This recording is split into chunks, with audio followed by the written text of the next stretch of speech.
Maghahatid uli kami ng order. Papasalamat pala kami sa mga Subscriber namin. yes. Salamat po. Tsaka Kasi naka 500 na kami. at pasensya na rin kung hindi pa masyado namin nasasagot yung ibang mga tanong.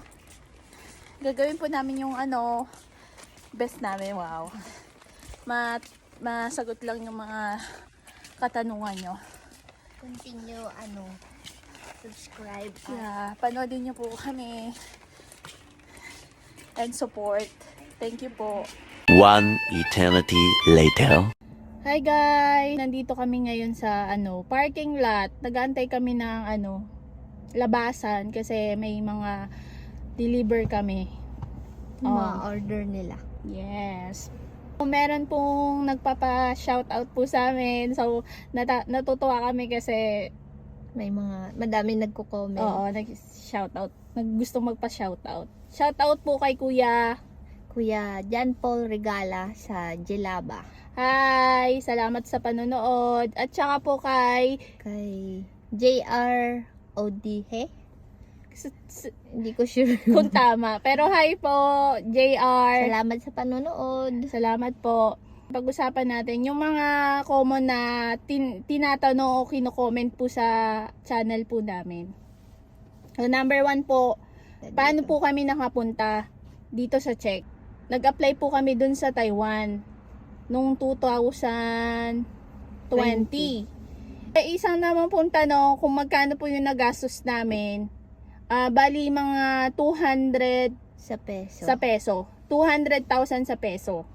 Kung umuwi pa po kami sa Pinas, hindi na po kami umuwi sa Pinas. Diretso na po kami dito. Taiwan to Czech na po. Marami din nagtatanong kung normal lang ba yung matagal yung Minsan, visa or Sa amin po kasi masasabi namin mabilis kasi isipin niyo po, January kami nag-apply. Tapos February nagkaroon na kami ng visa appearance schedule. Tapos po March 31 lumabas yung visa ko. For almost 1 month. 1 month. Pero po, yung iba naming kasamahan, umabot po ng 2 months, 3 months, meron 6 pong months. 6 months.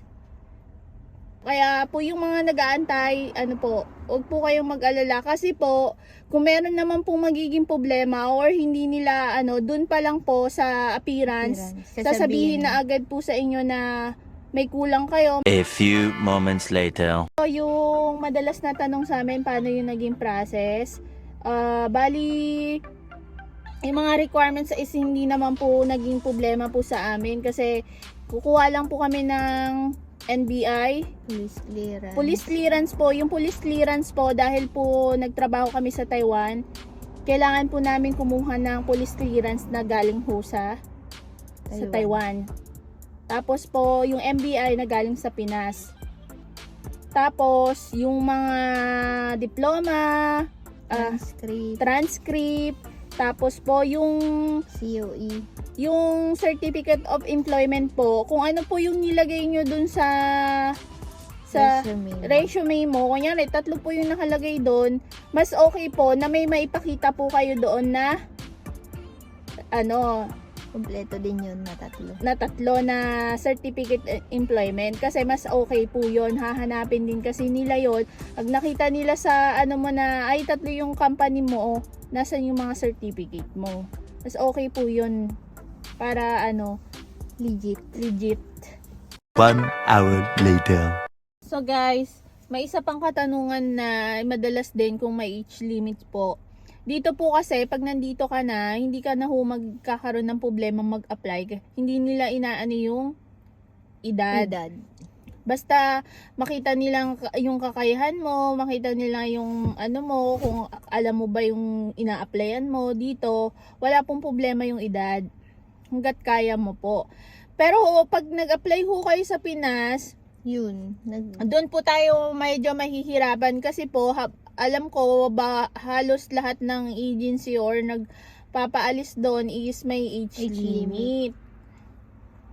Nasa 35 to 40. Ang alam ko lang alam ko 35 nga lang eh. Yun po. Pero alam ko meron din namang mga company na, ay mga agency na kahit na medyo ano na yung edad is, basta makita nila yung mga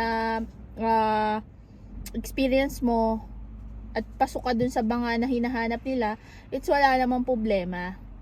Pero pagdating ho nyo dito, wala hong problema kung kung saan po kayo pwede mag-apply. Yun lang po. Kasi kahit may mga kapansanan. Hindi sila dito yung mga discrimination about sa mga kung may meron ka pang kapansanan, ganon, or may edad ka, wala pong problema sa kanila. Kahit bakla, tomboy, or kahit po.